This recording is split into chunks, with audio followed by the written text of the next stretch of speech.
5-on-0 install technique days with conditioning. So today was the first live day. We had a very spirited scrimmage, which was good. And so to this point, things are going well.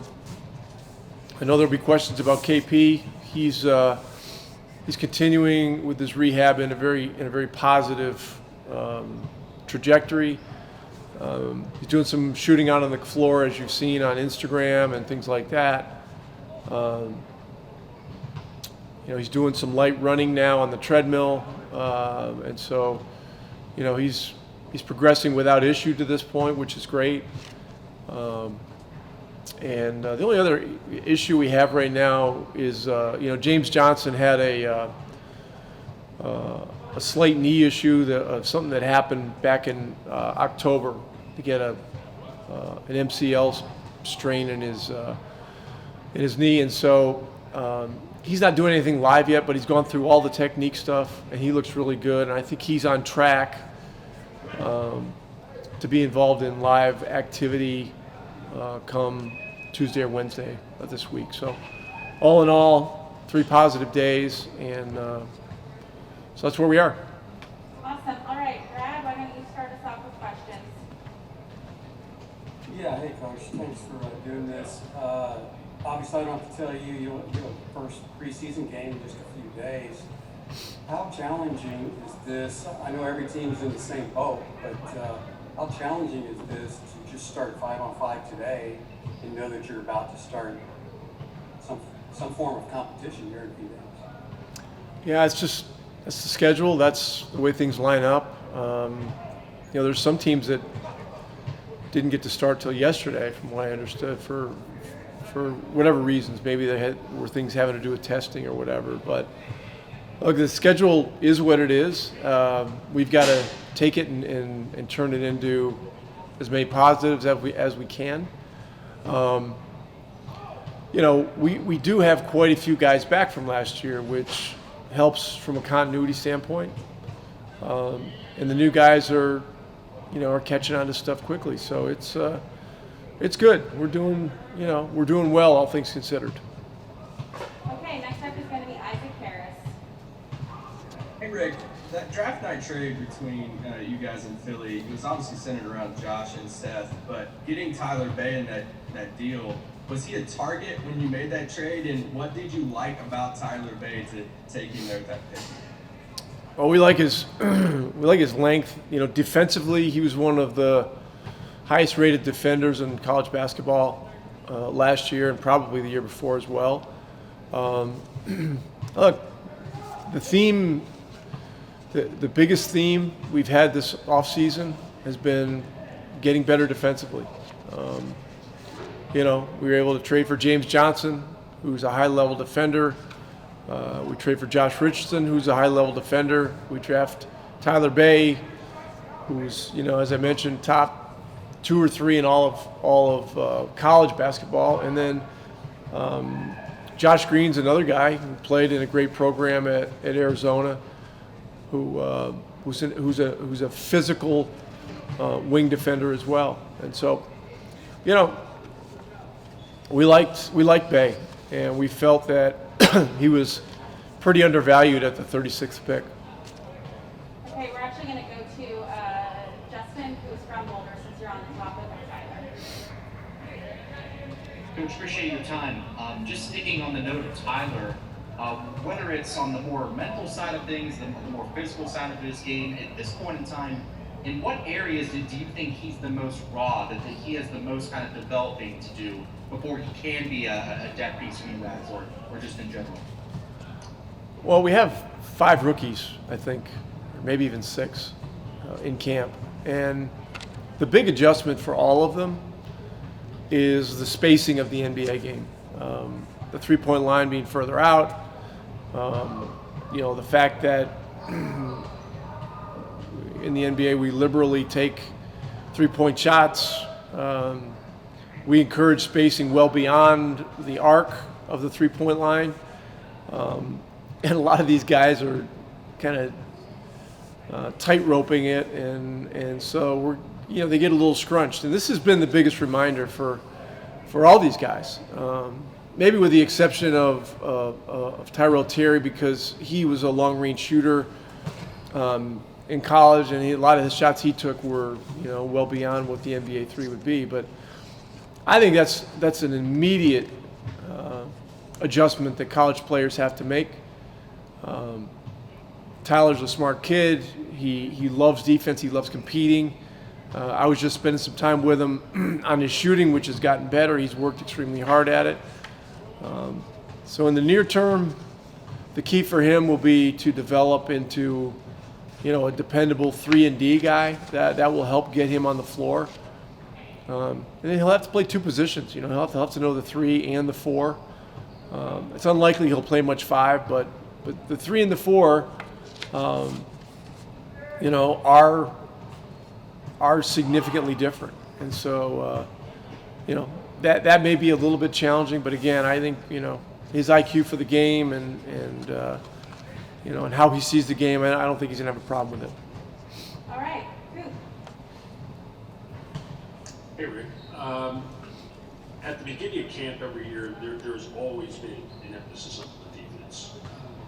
And I'm wondering this year, with it even being more public and sort of more of a concern for you guys, is there anything different that you're doing as far as not even so much the emphasis of it, but the teaching of it?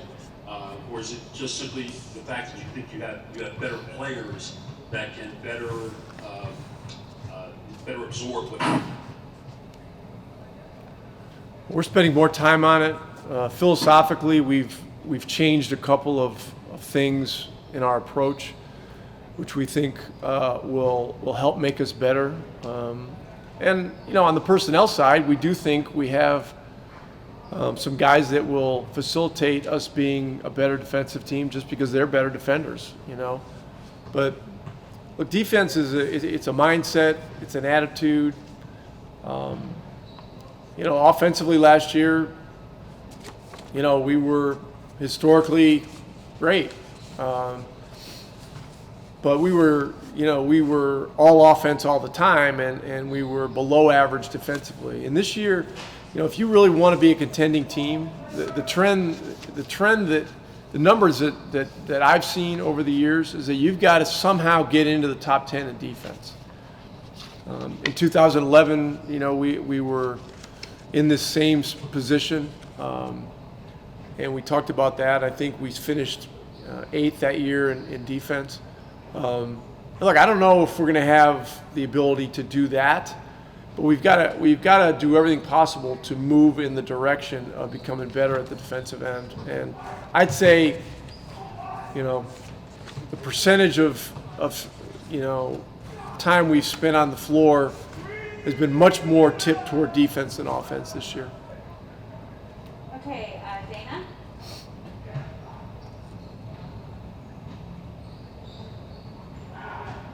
Dana, if you're talking. Hey, Rick. Thank you so much. Good to see you. Yeah, hey. Can you hear me okay? I can. Can you hear me, Rick? Yeah, go ahead. Okay, good. Thank you. We're gonna talk to Maxi here in just a little bit. I wanted to ask you about him.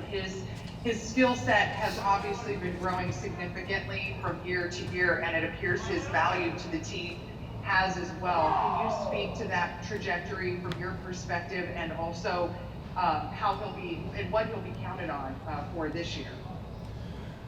Well, we feel he's one of the most valuable two-way players on our team in terms of being able to, score the ball offensively with three-point shooting, with range.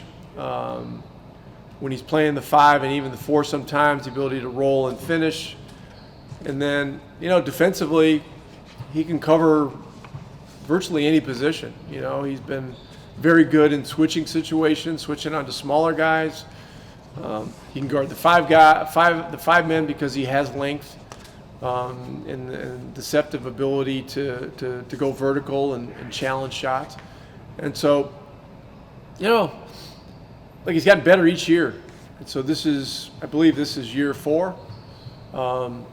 you know, we are really looking for him to continue to grow. He's still a young player, you know, 26 years old or whatever it is. And, you know, in my book, that's young. I mean, I know that the way people see things in the NBA now, you know, you got to be like 19 or 20 or 21 to be considered young. But, you know, at 26 or maybe even 27, I'm not even sure which he is, you know, he's still a young player, and I think he's going to continue to get better. All right, we have 3 more unless Maxi does become available. Callie? Hey Rick, how are you? Good.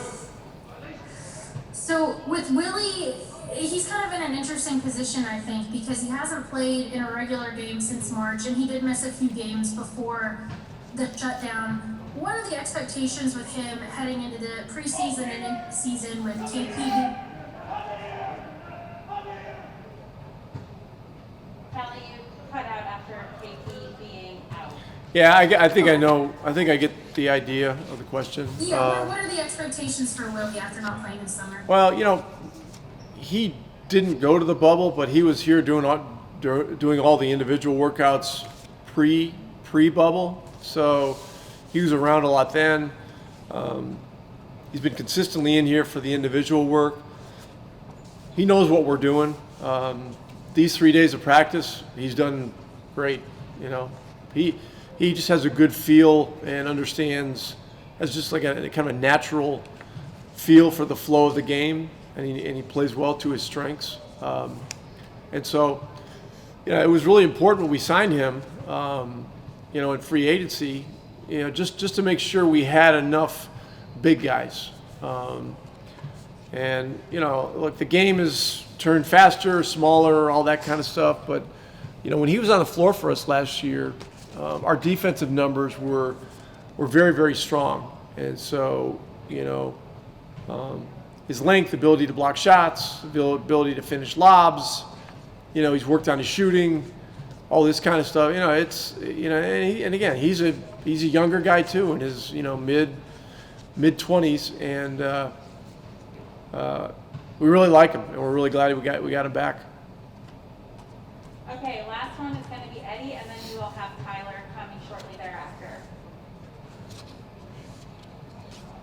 Rick, you can never have too many good players, obviously, but you brought in Jay Rich, and you have Tim and Jalen, now with one dude as well. You got lots of guys to choose from at those swing spots. How do you see that maybe breaking down or fleshing out in the long term?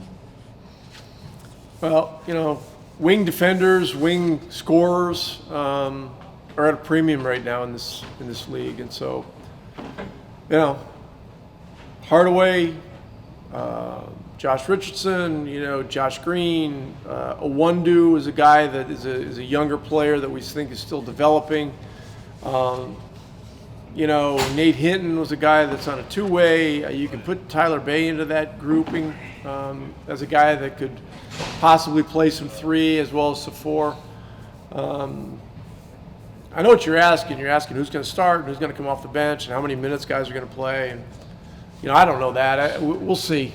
At this point, you know, I project Josh Richardson as a starter on this team. And look, as we move forward, we'll do whatever the best things are for the team, but I do view him as a starter.